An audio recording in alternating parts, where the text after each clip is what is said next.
bagai tanah liat dalam tangan. Kau jadikan hujan yang indah. Demikian aku dalam tangan.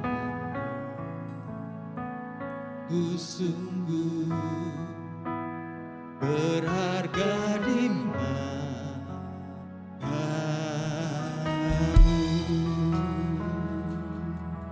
ya Tuhan, bagai tanah liat dalam tanganmu. Kau jadikan bejana yang indah. Demikian aku dalam tanganmu. Ku sungguh berharga di matamu.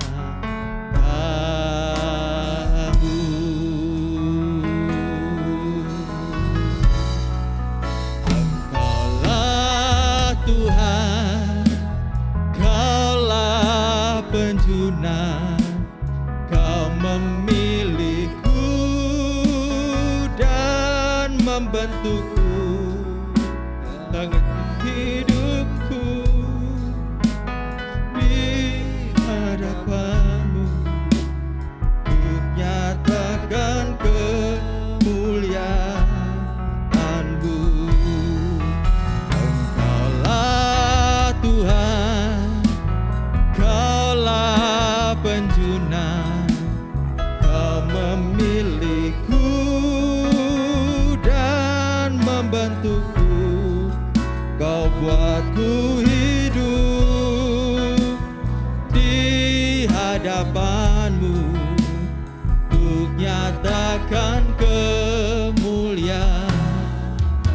Yes Lord, kami menurut kehendak Tuhan, seperti pujian ini mengatakan, bagai tanah yang dalam tanganmu. Kau jadikan ya Tuhan yang indah.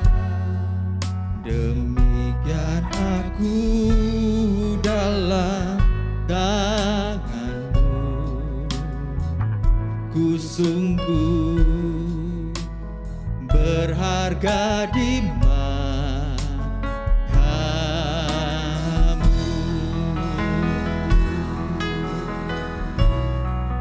Engkaulah Tuhan, Kaulah penjuna. Kau memilihku dan membentukku. Kau buatku hidup di hadapanmu untuk nyatakan kemuliaanmu. Engkaulah Tuhan, Kaulah penjuna. Kau memilihku dan membentukku. Kau buat hidupku di hadapanmu untuk nyatakan kemuliaanmu. Mari sembah Tuhan Yesus.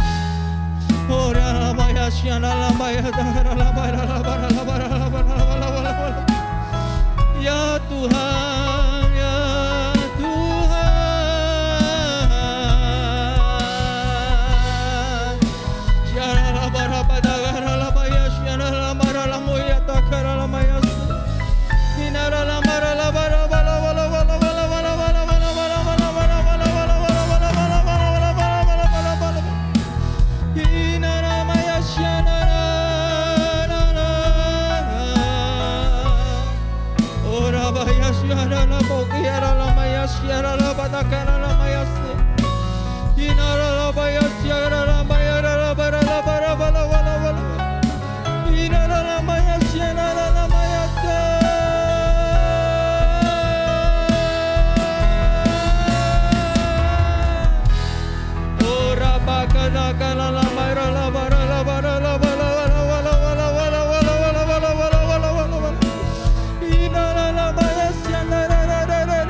bersyukur kita di hadapan Tuhan bersama-sama.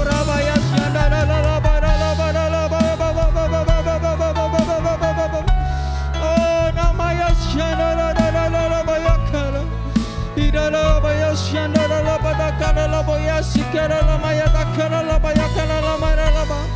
Oh, napaya syana la la ba la ba la ba la ba la ba la ba la ba la ba la ba la ba la ba la ba la ba la ba la ba la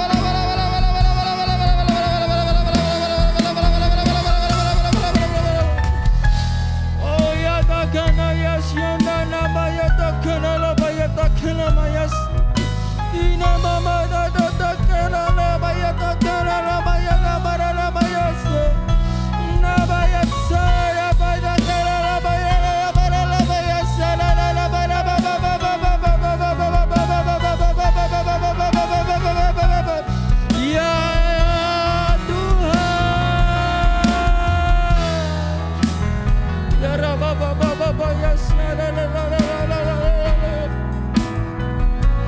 Terima kasih ya Tuhan.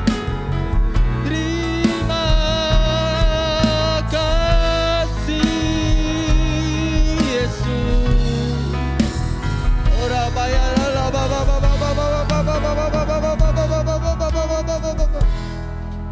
Engkaulah Tuhan, Kaulah penjuna, Kau memilihku dan membentukku, Kau buatku hidup di hadapan-Mu, untuk nyatakan kemuliaan-Mu. Engkaulah Tuhan, Kaulah penjuna, Kau memilihku dan membentukku, Kau buatku hidup di hadapan-Mu, untuk nyatakan kemuliaan-Mu. Mari lebih lagi katakan bersama-sama, haleluya. Engkaulah Tuhan, Kaulah penjuna, Kau memilihku dan membentukku, Kau buatku hidup di hadapan-Mu, untuk nyatakan kemuliaan-Mu. Engkaulah Tuhan, Kaulah penjuna, Kau memilihku dan membentukku, Kau buat hidup di hadapan-Mu, untuk nyatakan kemuliaan-Mu, untuk nyatakan kemuliaan-Mu, untuk nyatakan kemuliaan-Mu.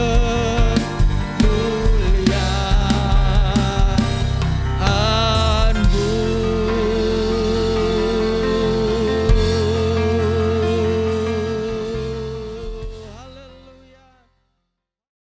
Mari kita beri tepuk tangan sekali lagi buat Allah kita, saudara. Puji Tuhan. Sekali lagi shalom.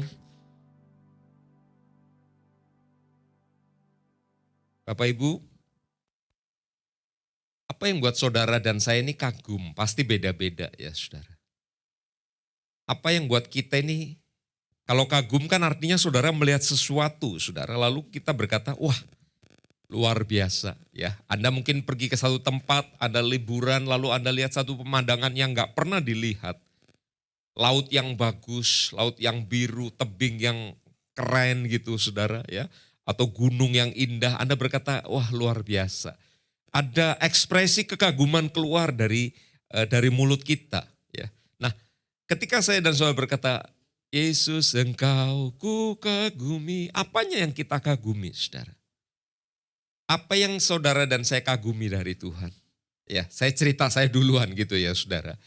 Saya kagum sama Tuhan, Tuhan itu sabar sama kita saudara.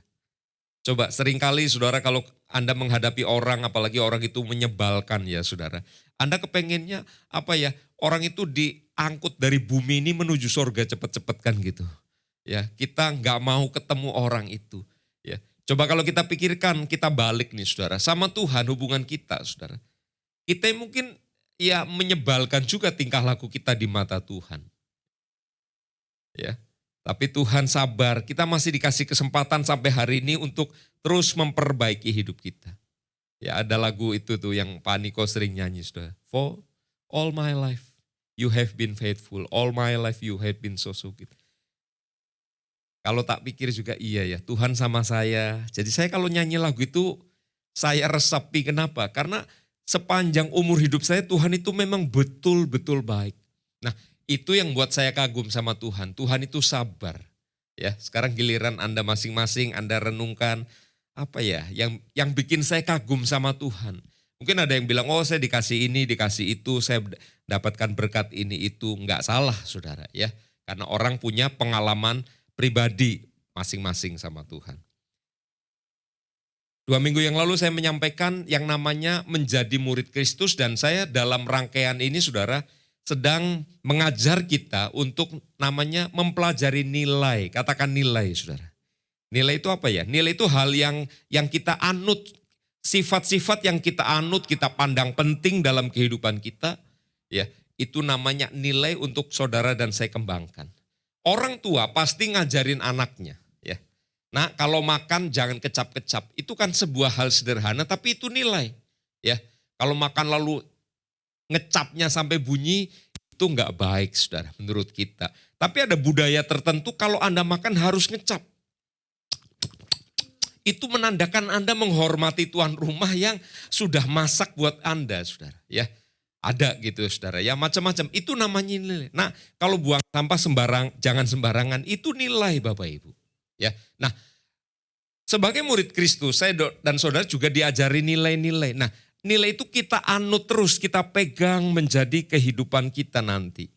Pelan-pelan akan membentuk hidup kita. Ya, saya ingin ingatkan, mari buka Matius pasal yang keempat, ayat 18, ayat 19. Dan ketika Yesus sedang berjalan menyusur danau Galilea, ia melihat 2 orang bersaudara, yaitu Simon yang disebut Petrus dan Andreas saudaranya. Mereka sedang menebarkan jala di danau sebab mereka penjala ikan. 19, dan Yesus berkata kepada mereka, mari ikutlah aku dan kamu akan kujadikan apa? Penjala manusia. Nilai yang pertama saya sudah sampaikan adalah panggilan. Saya dan saudara punya panggilan dalam hidup ini, dan setelah kita menjadi anak Tuhan, pada dasarnya yang kita jalani adalah panggilan itu sendiri Bapak Ibu. Ya. Jadi kita menjalani kehidupan ini sebagai sebuah perjalanan panggilan kita, calling kita. Kalau satu hari kita kesasar dari panggilan kita, lalu kita bingung dalam perjalanan ini, saya harap kita stop dulu, jangan cepat-cepat jalan, jangan sampai nanti kesasarnya terlalu jauh, tersesatnya terlalu jauh. Berhenti dulu lalu kita membuat penyesuaian, adjustment dengan panggilan itu sendiri. Oh saya ini dalam hidup dipanggil untuk ini, mari kita kembali ke sana. Bisa katakan amin Bapak Ibu ya. Jadi perjalanan hidup adalah perjalanan panggilan. Jangan keluar dari itu. Kenapa? Kalau keluar dari itu maka hidup kita nanti akan ada rasa tidak puas, tidak happy. Lalu kita berkata, cuma segini aja ngikut Tuhan, segini aja jadi orang Kristen. Kenapa? Karena kita sedang di luar panggilan kita. Ya, semua orang menjalani kehidupan yang mirip saudara. Pagi bangun tidur, pergi kerja atau usaha atau apapun. Kemudian sore kembali, terus rutinitas gitu. Tapi tiap orang pada dasarnya masing-masing. Panggilan. Yang kedua saudara, dari kata mari ikutlah aku dan kamu akan kujadikan penjala manusia. Mereka disuruh ngikut Yesus. Sebagai apa? Sebagai murid. Lalu ngapain pekerjaan atau aktivitas sebagai murid? Jawabannya adalah belajar. Nilai yang kedua saudara, saya dan saudara perlu belajar firman Tuhan. Sama seperti murid-murid. Ya, itu kan tugasnya orang-orang yang ini Pak, berkecimpung dalam dunia pelayanan, terutama mengajar, berkhotbah. Bukan saudara. Karena pelajaran kita sebagai murid Kristus tidak diwujudkan dalam bentuk ujian-ujian tertulis seperti anak-anak sekolah, saudara. Bahkan kalau Anda mulai sadari, anak-anak kita pun sudah tidak ujian nasional sebagai dasar kelulusan, tidak, saudara, ya. Tapi pekerjaan harian.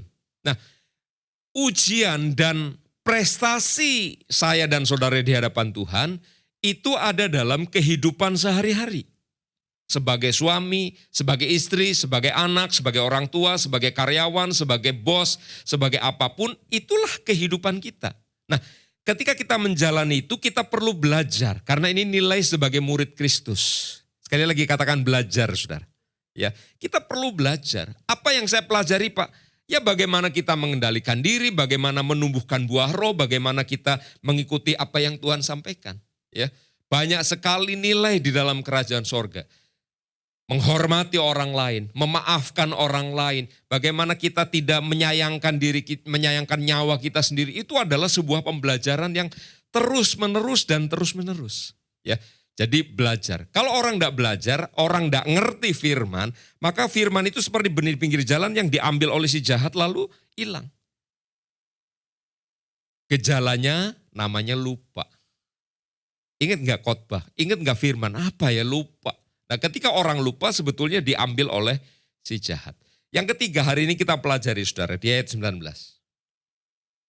Yesus berkata kepada mereka, mari ikutlah aku dan kamu akan kujadikan penjala manusia. Kata manusia saya garis bawahi atau kita bold hari ini, saudara.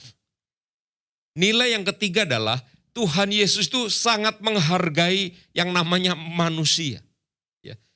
Bahkan hakikatnya Tuhan Yesus datang ke bumi, ya saudara, lahir sebagai anak manusia, menjadi sama dengan manusia untuk apa? Untuk menjala atau untuk menebus manusia dari dosa. Jadi apa yang penting buat Tuhan harus menjadi penting buat saya. Tema khotbah hari ini adalah harta yang berharga. Dan harta yang berharga itu adalah manusia, saudara. Ya. Nah, saya nggak ingin begini, saudara. Saya menyampaikan khotbah yang hanya sekedar ngasih tahu saudara, lalu Anda, oh iya, saya penting, amin, amin, haleluya, amin. No, bukan itu. Tapi biar ini boleh menjadi kehidupan kita mulai hari ini. Ya, Tuhan Yesus berkata, mari ikutlah aku dan kamu akan kujadikan penjala manusia. Ini ada dalam rangkaian besar yang namanya penebusan dari Tuhan. Hari itu Yesus datangi beberapa orang, lalu dia ajak beberapa orang untuk ikut dia. Karena ada sebuah pekerjaan yang penting. Apa? Menjala manusia. Saya buka dalam Matius pasal yang ke-13 ayat 44. Mari kita lihat. Matius 13:44. Hal kerajaan sorga itu seumpama harta yang terpendam di ladang, yang ditemukan orang lalu dipendamkannya lagi. Oleh sebab sukacitanya pergilah ia menjual seluruh miliknya lalu membeli ladang itu. 45. Demikian pula hal kerajaan sorga itu seumpama seorang pedagang yang mencari mutiara yang indah. Setelah ditemukannya mutiara yang sangat berharga, ia pun pergi menjual seluruh miliknya lalu membeli mutiara itu. Ya, kita sering mendengar itu Bapak Ibu yang dikasihi Tuhan.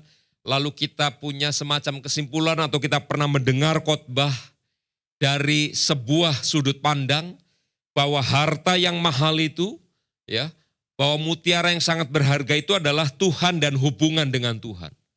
Maka kita perlu meninggalkan segala sesuatu atau mengorbankan segala sesuatu untuk mengejar hubungan itu, mencari Tuhan, ya. Dan itu adalah penafsiran yang tepat, saudara. Hari ini saya ingin tambahkan bahwa ada sebuah sudut pandang yang lain, perspektif yang lain.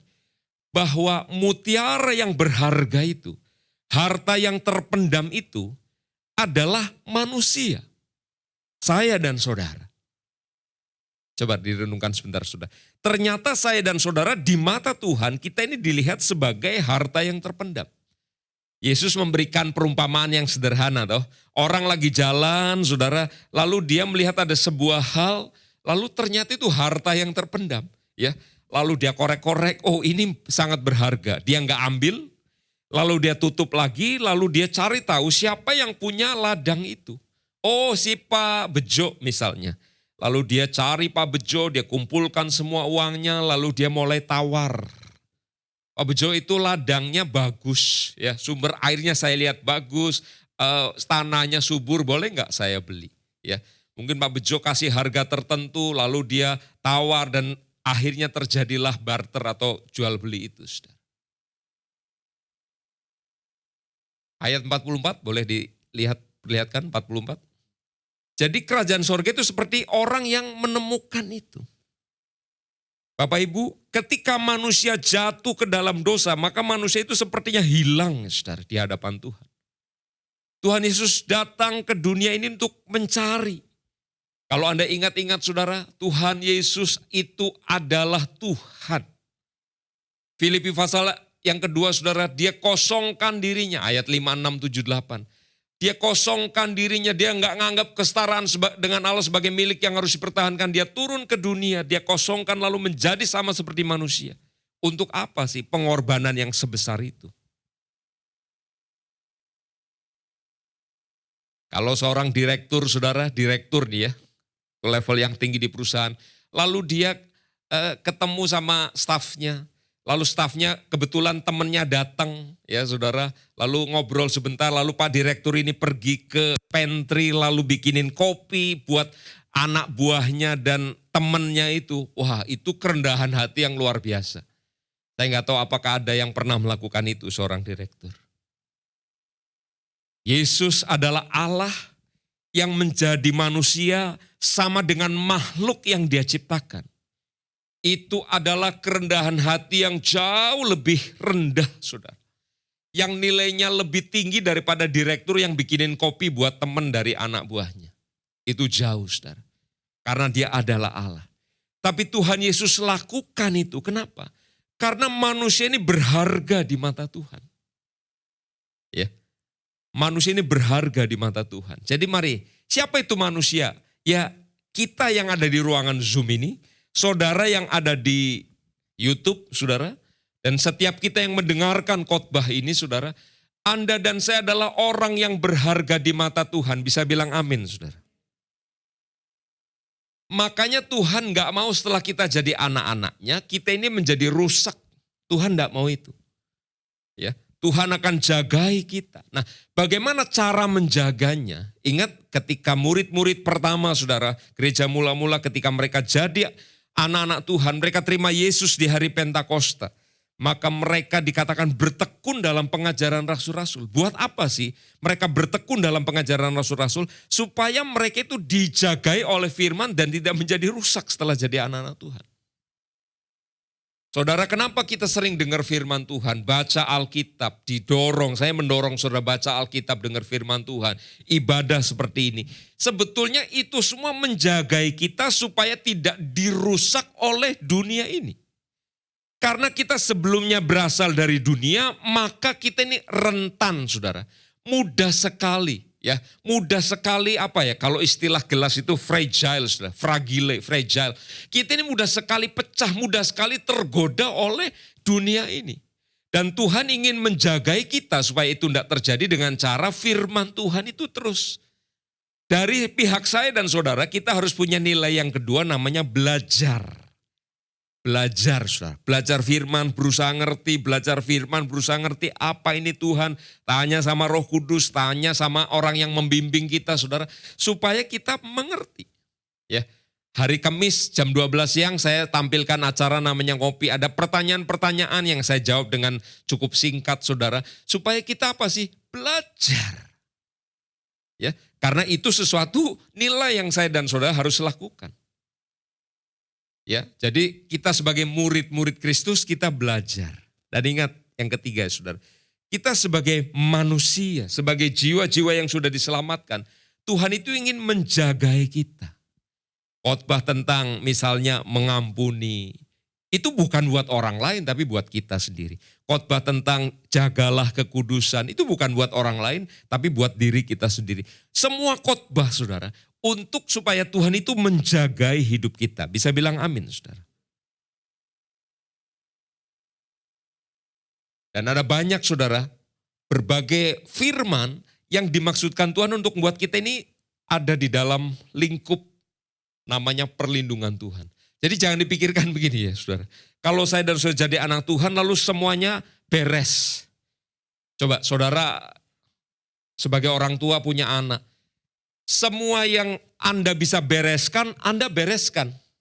Bayar SPP anak, bayar uang sekolah anak, sediain kulkas buat anak, Anda beli makanan, beli sayur, Anda menanak nasi, itu adalah bagian kita sebagai orang tua. Tapi apakah anak punya tanggung jawab? Ada dong. Dia mesti belajar. Dia mesti loncat dari tempat tidurnya. Dia mesti mandi supaya nggak bau. Dia mesti makan, dia mesti olahraga, dia mesti minum vitaminnya. Jadi ada bagiannya sebagai seorang anak, ada bagian yang lebih besar dari seorang orang tua, saudara, bapak dan ibu, untuk supaya anak ini bertumbuh dengan baik. Kira-kira begitulah kita, saudara. Anggaplah saya ini sebagai bapak, sebagai ibu buat kita, saudara, secara rohani. Saya menyediakan segala sesuatu. Tuhan menyampaikan apa buat kita, saya sampaikan, saudara. Tapi kemudian ada bagian kita. Nah hari ini, saudara, Anda berharga di mata Tuhan. Bisa bilang amin sekali lagi. Anda berharga di mata Tuhan. Kenapa saya menekankan ini berkali-kali? Karena Tuhan gak kepengen hidup kita ini menjadi rusak, saudara. Ya. Si jahat berusaha membuat Anda menjadi rusak, atau paling tidak kembali ke dunia yang lama dan hidup kita kemudian menjadi hancur. Si jahat kepengen itu, saudara. Dan terutama sekarang kita sedang mendidik anak-anak muda, generasi muda sih. Apa gambaran kita tentang generasi muda? Ya, kemarin di doa pengerja saya sampaikan apa sih? Dan banyak sekali jawaban, saudara. Beberapa hal mengenai generasi muda, mereka itu sedang kesepian, saudara. Generasi muda kesepian. Kenapa? Karena secara psikologis ketika anak-anak dalam pengasuhan orang tuanya, maka mamah papanya yang didengar oleh anak. Kira-kira umur 0 sampai 5 tahun, saudara. Kemudian kira-kira 6 sampai 7, 8, anak-anak itu mendengarkan saudaranya, brother sisternya, kakak adiknya, saudara. Dan kemudian setelah itu dia mulai dengerin kakak adik dan temennya di sekolah. Terus tambah lagi gurunya, ya. Apalagi setelah remaja belasan tahun mereka sudah kurang dengar orang tua, mendengarkan temennya. Kenapa? Karena ada orang yang bisa, teman-teman yang bisa diajak curhat-curhatan. Ya memang itu secara psikologis seperti itu. Nah, ketika itu tidak ada atau berkurang, maka kesepian itu terjadi dalam kehidupan anak-anak muda. Dan kalau kemudian ada yang masuk salah, wah repot, saudara. Dan sekarang yang masuk namanya adalah media. Baik media mainstream atau media sosial, itu masuk dan merasuk kehidupan orang-orang muda. Orang tua mungkin sibuk dengan segala pekerjaannya. Orang muda dikasih, anak muda dikasih handphone atau komputer atau tablet dan kemudian mereka asik. Jangan lupa saudara, itu adalah media yang sangat mempengaruhi dan membentuk anak-anak kita. Gambaran tentang anak muda mereka sedang kesepian. Katakan kesepian. Makanya perlu kita jadi teman sebagai orang tua buat anak-anak kita. Anak-anak muda juga mereka sedang saudara dikendalikan oleh media. Dan kalau media itu menyodorkan hal-hal yang misalnya pornografi, menyodorkan kekerasan, menyodorkan hal-hal yang roh jahat begitu asalnya saudara. Maka itu akan mengendalikan anak-anak muda.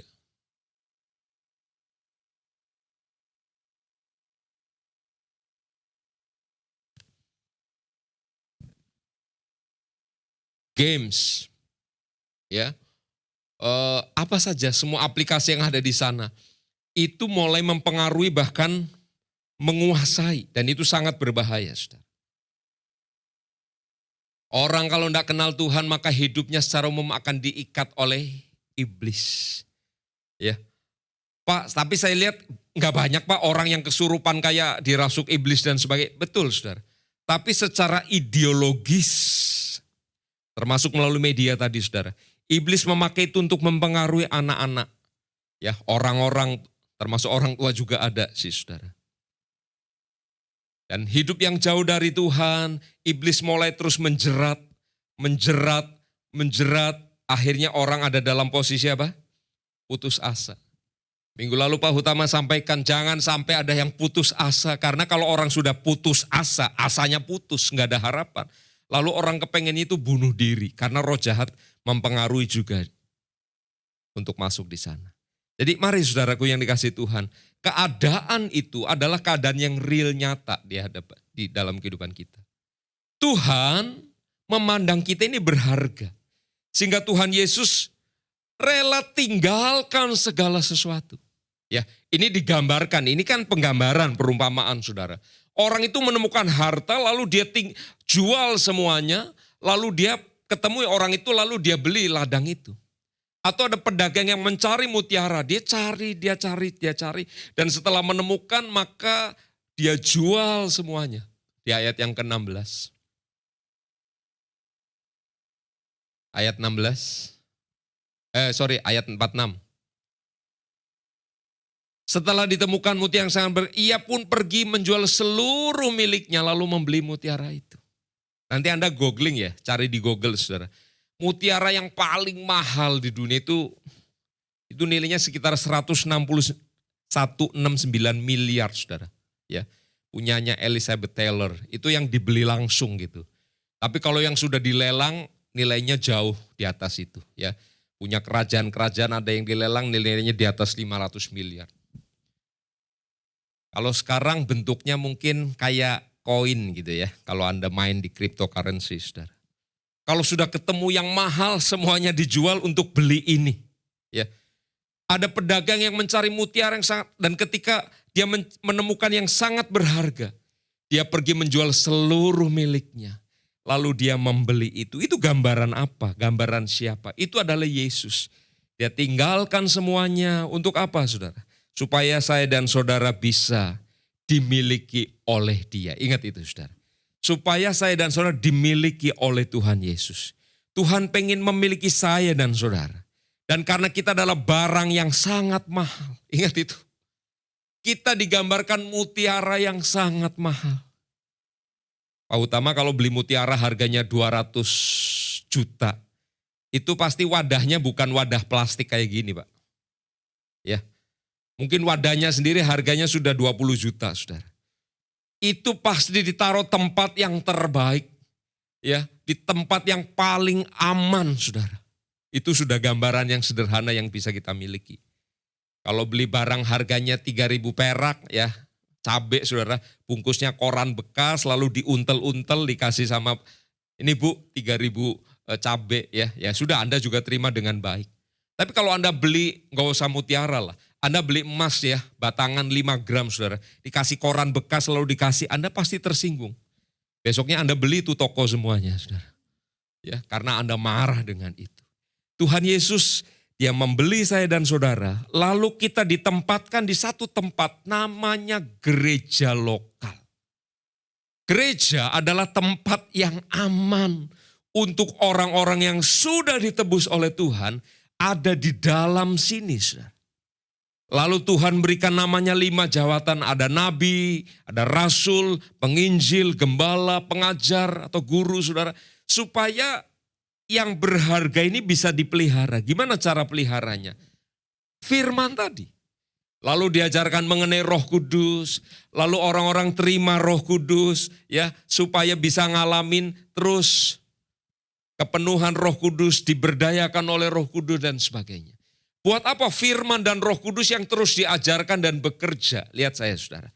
Kita ini kan dari manusia lama tadi yang rentan terhadap tarikan dari si jahat. Pikatan dari si jahat, perangkap dari si jahat. Tuhan kepengen saya dan saudara setelah jadi anak-anak Tuhan, kita yang mengalami pembaharuan sifat dasar. Tuhan Yesus sudah memberikan namanya DNA-nya dalam hidup kita. Tapi tarikan yang lama karena kita adalah pribadi yang sama saudara. Oke, kita pribadi yang sama. Kita cenderung untuk terus ditarik. Nah, firman yang disampaikan kepada kita sebagai mutiara yang mahal, itu supaya kita ngalami perubahan sifat. Dulu sifat saya A, B, C, D. Tuhan bilang itu enggak berkenan di kerajaanku. Sebagai muridku A, B, C, D enggak bisa. Kamu harus Z, X, Y. Lalu Tuhan mulai membentuk ini melalui firman. Tuhan membentuk ini melalui firman. Saudara, apalagi saudara yang berkenaan dengan bergelut, berjuang ya dengan generasi muda. Mari kita ingin mengingatkan ini saudara. A, B, C, D yang dari dunia ini tidak laku di hadapan Tuhan. Kemarin Pak Niko berkata, carilah perkara yang di atas, bukan yang di bumi, bukan yang duniawi. Anggaplah yang ABCD itu yang duniawi, yang dari bumi ini. Tuhan tidak mau itu melekat terus dalam hidup kita. Tuhan pengen XYZ misalnya begitu. Maka Tuhan berkata, ayo cari perkara yang di atas, di mana Yesus ada XYZ. Kita perlu mencari. Mencari itu artinya sesuatu sudah ada, tapi Anda nggak melihat di depan mata. Anda harus perlu ketekunan. Mana itu menteganya? Mamanya bilang ada di kulkas, nak. Mana sih, Ma? Yuk kamu pergi dulu dong, keluar dari kamar, pergi dulu ke dapur untuk bisa menjumpai kulkas itu. Buka, oh iya ternyata ada di sana. Ma, menteganya mana? Ada di Indomaret. Nah, itu namanya bukan mencari, Anda perlu membeli. Beda, saudara. Ya, kita disuruh untuk mencari. Ya, mencari perkara-perkara yang Tuhan berkenan. Untuk apa semua itu? Lihat saya. Supaya di dalam kita mengalami perubahan dasar. Nah, mungkin yang perlu kita pikirkan adalah ketika kita mengatakan begini. Orang muda, kamu mesti berubah. Kenapa, Pak? Kenapa Om saya mesti berubah? Karena kerajaan sorga tidak menerima ABCD. Kerajaan sorga menerima XYZ. Kalau kamu tidak berubah, kamu tidak diterima. Nah, ketika kita ngomong itu, kita caranya mungkin sengak, caranya nggak benar, caranya merendahkan, caranya sehingga anak-anak muda tidak tertarik dengan cara kita. Atau bahasa lainnya, anak-anak muda tidak tertarik dengan kemasannya, saudara. Barangnya bagus, kemasannya nggak enak. Makanya sekarang ada kuliah namanya desain produk, saudara. Ya, supaya produk-produk yang bagus itu dikemas dengan cara yang indah, cara yang apik. Ya, saya rasanya juga pernah beli barang, isinya nggak terlalu saya butuhin, tapi kemasannya bagus dan saya senang dengan kemasannya. Makanya kita beli. Ya, saudara. Tuhan kepengen juga gini, supaya produk bagus. Coba bayangin. Keselamatan dalam Tuhan itu produk bagus bukan sih ya? Itu kan bagus banget. Kamu mati, masuk surga. Ya, kalau kamu tidak kenal Tuhan, mati, masuk neraka. Nah, gereja, Tuhan Yesus, kerajaan Allah mengajarkan atau menawarkan surga yang kekal tinggal bersama Tuhan selama-lamanya dalam kenikmatan yang luar biasa. Karena berjumpa dengan Tuhan Yesus. Tapi kenapa banyak hari ini orang tidak tertarik itu? Orang tertarik dengan hiburan, orang tertarik dengan lawakan, orang tertarik dengan entertainment. Bisa jadi kemasan kita kurang baik. Sehingga orang tidak tertarik bukannya dengan isinya, tapi tidak tertarik dengan kemasannya. Hari ini mari saudara, saya dan saudara adalah mutiara yang berharga. Harta yang berharga di mata Tuhan. Oke, mari kita pelihara itu. Hidup saya dan kita ngomong diri kita dulu. Ya saudara, bertekun dalam firman supaya ada perubahan sifat dalam hidup kita. Tapi namanya kehidupan tiba-tiba plek kita ngadepin masalah. Suami dan istri, orang tua dan anak, masalah kesehatan, masalah hubungan, masalah apa saja banyak terjadi. Nah lihat saya saudara, karena kita anak Tuhan, Tuhan gak mau kita menjadi rusak, Tuhan mau melakukan namanya pemulihan. Yang sakit Anda doa, Tuhan sembuhkan. Anda lagi masalah, Tuhan tolong dengan satu dan lain cara. Kita sedang alami kerumitan yang lain, Tuhan tolong kita. Tuhan memulihkan hidup, bahkan hidup yang hancur. Ya, jadi sekali lagi, kenapa saya dan saudara mesti bertekun dalam pengajaran firman Tuhan dan bersandar pada Roh Kudus? Yang pertama kalau Anda mencatat, supaya kita ini bisa mengalami perubahan sifat dasar. Yang kedua, supaya kita ini mengalami pemulihan dalam hidup kita. Karena pemulihan itu pasti menuntut kerjasama kita. Yang ketiga, kenapa saya mesti belajar bertekun dalam firman Tuhan dan doa, saudara. Dalam Roh Kudus. Supaya kita mengalami namanya pertumbuhan rohani. Dari manusia yang hancur, dijala oleh Tuhan, kita sedang terus dibuat menjadi ujungnya sama seperti Yesus. Hari ini mungkin belum, tapi kita sedang dalam perjalanan ke sana. Menjadi sama seperti Yesus. Kita sedang bertumbuh secara kerohanian. Bertumbuh. Ingat ya, jadi berbagai aspek atau berbagai nilai tadi terus nempel dalam hidup saya dan saudara. Untuk bertumbuh kita mesti belajar firman, kita mesti bersandar pada Roh Kudus, kita mesti berdoa, mengambil waktu berdoa dan lain sebagainya. Itu diperlukan supaya saya dan saudara bisa ngalamin. 1, perubahan sifat. Ya, 2, ngalami pemulihan. 3, ngalami pertumbuhan. Ketika Yesus berkata, mari ikut aku dan kamu akan kujadikan penjala manusia. Ingat, Yesus menganggap penting yang namanya manusia. Menganggap berharga. Coba kita ingat sebentar saudara. Ya, kita ingat bagaimana Yesus melihat orang-orang secara pribadi. Ketika Yesus khotbah di bukit, begitu Yesus turun, ada seorang kusta yang mendekati Yesus. Ingat orang kusta saudara dalam budaya Israel, kehidupan orang Israel, mereka harus tinggal di luar pintu gerbang. Mereka harus bercompang-camping bajunya, pakai compang-camping. Lalu ketika orang datang mereka diwajibkan teriak najis supaya orang gak mendekat sama mereka. Orang ini datang mendekati Yesus dan berkata, Tuhan jika engkau mau Tuhan dapat menyembuhkan aku. Yesus bilang, aku mau. Lalu Yesus disebutkan menjamah orang itu. Orang kusta adalah orang yang Bapak Ibu tidak ada harganya di tengah masyarakat pada waktu itu.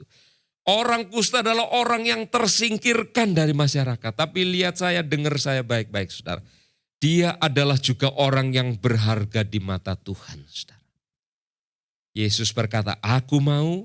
Lalu Yesus jamah orang itu. Dan orang itu menjadi sembuh.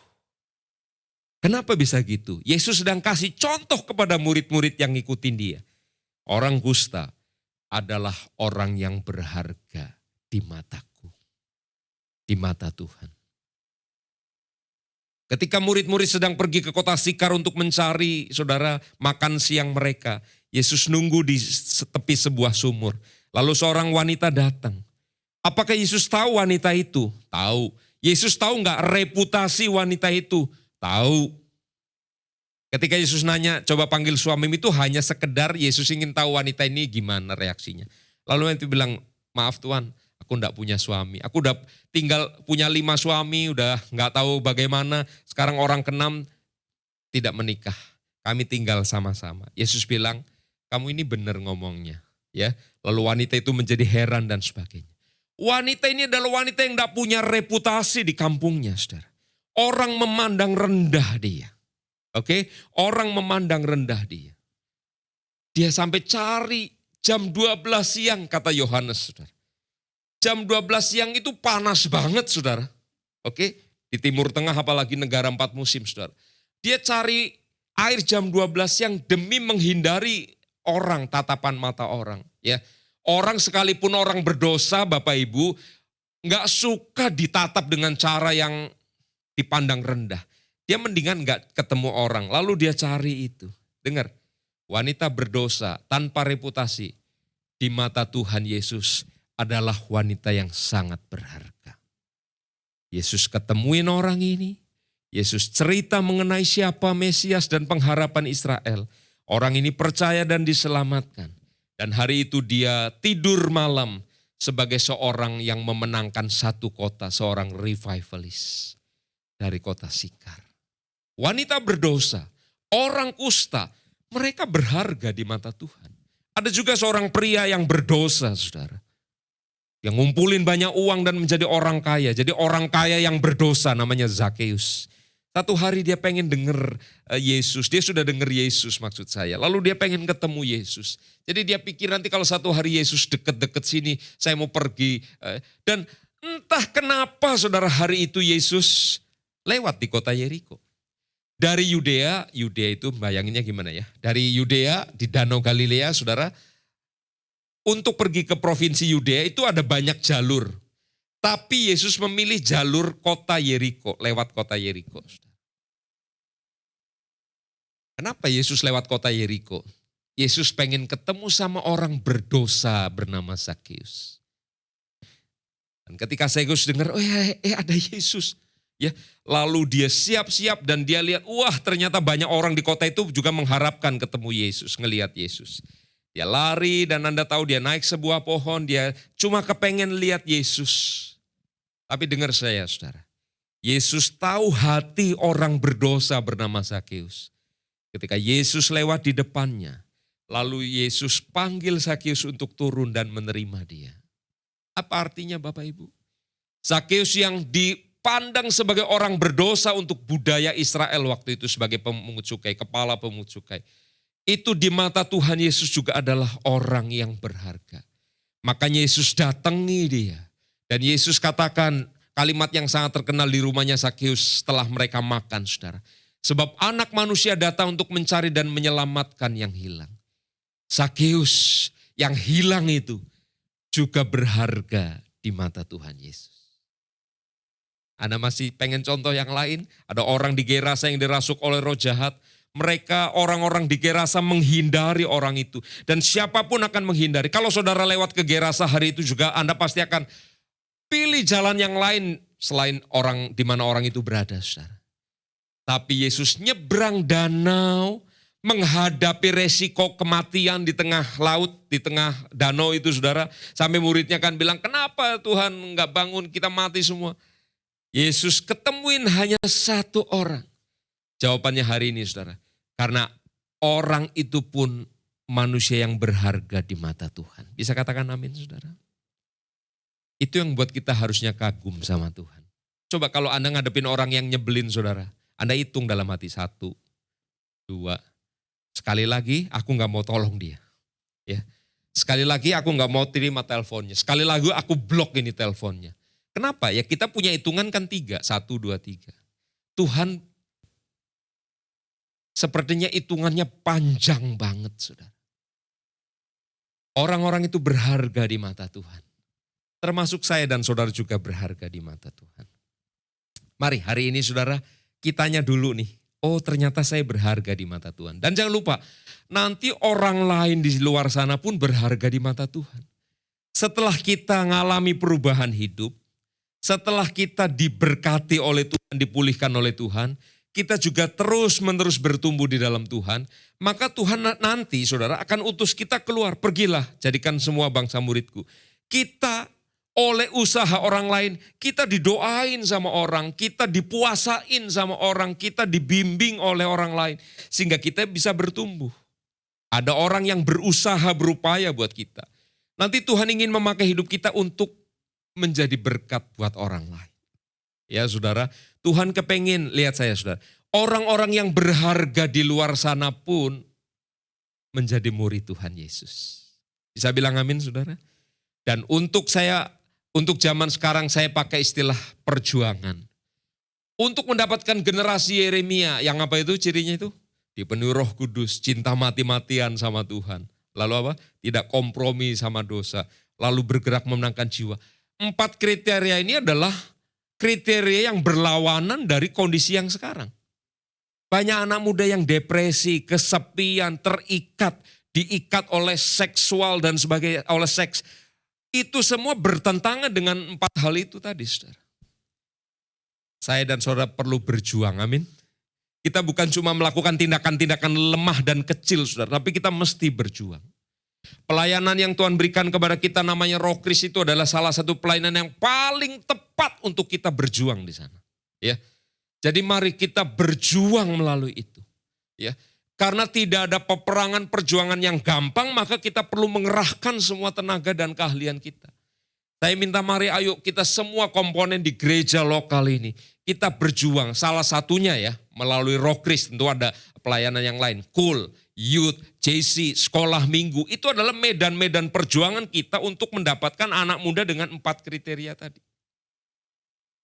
Kita lakukan segala sesuatu dengan baik, persiapkan dengan baik, pikirkan dengan baik. Kita lakukan segala sesuatu yang terbaik untuk perjuangan ini. Karena saya percaya ini adalah perjuangan hidup dan matinya seorang anak muda, saudara. Mari, saya ingin mendorong atau mengajak kita, yuk kita lakukan ini, saudara. Saudara perlu mulai memikirkan anak-anak muda yang saudara tahu, yang saudara kenal. Mungkin adalah anak kita sendiri. Kita perlu kenalkan Yesus kepada mereka. Kita perlu perkenalkan nilai-nilai kerajaan sorga dalam hidup setiap mereka. Males Pak, nanti mereka juga ngerti sendiri kalau udah gede. No, gak bisa. Karena semakin hari iblis itu semakin menarik, saudara. Jadi kita ini ada dalam perjuangan melawan si jahat untuk menarik anak-anak muda. Ya, ayo berjuang, saudara. Saya membaca satu buku lalu digambarkan perjuangan anak muda itu seperti apa ya? Penjaga pantai, saudara. Apa tugasnya penjaga pantai? Bukan cuma nongkrong di atas pos jaganya, saudara. Tapi kalau ada orang yang tenggelam, mereka perlu ke sana naik perahu atau naik boat, lalu mereka ambil orang itu untuk dibawa ke pantai dan supaya selamat. Tidak ada orang yang lagi tenggelam lalu datang ke pos penyelamatan untuk minta diselamatkan. Kalau sudah di pos namanya sudah selamat, saudara. Si penjaga pantai itu adalah saya dan saudara. Kita perlu pergi ke sana untuk mendapatkan mereka yang sedang tenggelam. Ya. Saya punya satu gambar, boleh ditampilin. Ini adalah kondisi abad ke-19, saudara. Tahun 1800-an di Amerika namanya US Life Saving Service. Ya, pelayanan penyelamatan di pantai kira-kira gitu, saudara. Mereka punya moto yang tidak tidak resmi ya saudara, unofficial. Tapi motonya begitu, you have to go out, you don't have to come back. Kamu harus pergi keluar. Artinya ketika ada kapal yang tenggelam, karam, ketika ada orang yang tenggelam, mereka harus pergi meskipun di tengah badai. Mereka harus pergi. Mereka tidak harus kembali. Artinya bahaya bisa saja menelan mereka dan membunuh mereka. Tapi sebagai penjaga pantai, mereka harus pergi ke sana. Kalau di Indonesia, pemadam kebakaran, damkar kita punya moto, pantang pulang sebelum padam. Ya, kira-kira gitu, saudara. Mari, saya dan saudara sudah diselamatkan oleh Tuhan, kita menjadi penjaga pantai dalam tanda kutip. Ya, ini nanti saya akan khotbahkan berikutnya, saudara. Tapi hari ini, ayo kita ini berharga di mata Tuhan. Orang lain juga berharga di mata Tuhan. Mari tundukkan kepala, saudara. Tuhan Yesus, terima kasih buat segala kebaikan Tuhan. Tuhan Allah yang luar biasa. Terima kasih Tuhan, terima kasih buat hari ini. Terima kasih Tuhan, terima kasih. Kasih-Mu Tuhan menjamah hati dan hidup setiap kami. Terima kasih Tuhan Yesus, Engkau Allah yang luar biasa. Saudaraku yang dikasih Tuhan, saya ingin mengingatkan melalui firman ini. Saya dan saudara adalah berharga di mata Tuhan. Kita ini seperti mutiara yang sangat berharga. Tuhan mengosongkan dirinya, Tuhan Yesus mengosongkan diri dan menjadi sama dengan manusia. Supaya bisa menebus setiap kita. Biar kita juga menjadi orang-orang yang sadar, oh aku ini berharga di mata Tuhan. Mari jangan rusak hidup kita dengan mengikuti kembali apa yang menjadi tarikan dunia ini. Carilah perkara yang di atas di mana Tuhan Yesus ada. Dan kita akan beroleh hidup yang kekal. Terima kasih Tuhan Yesus, terima kasih. Kau melihat setiap kami pada saat ini ya Tuhan. Hati kami ada di hadapan Tuhan. Kami menyadari Tuhan, kami adalah orang-orang yang kadang suka putus asa. Stres, depresi, kita suka gundah, khawatir dan sebagainya. Tapi hari ini kami adalah orang-orang yang berharga di mata Tuhan. Tuhan mau menolong kami, Tuhan mau memulihkan hidup setiap kami. Ampuni kami Tuhan Yesus kalau kami juga terikat oleh hal-hal yang dari dunia ini. Kami mau terikat oleh kasih Tuhan semata-mata. Kami mau terikat hanya oleh pertolongan-Mu ya Tuhan Yesus. Terima kasih Tuhan, biar kami semakin hari semakin dekat. Kami mempelajari hari ini Tuhan, bahwa hidup kami adalah hidup yang bernilai di mata Tuhan. Di dalam nama Yesus, kami berdoa, kami ucap syukur. Terima kasih Tuhan, kami akan masuk dalam perjamuan kudus pada saat ini. Tuhan menyiapkan hati setiap kami ya Bapa. Di dalam nama Yesus kami berdoa, kami ucap syukur. Haleluya.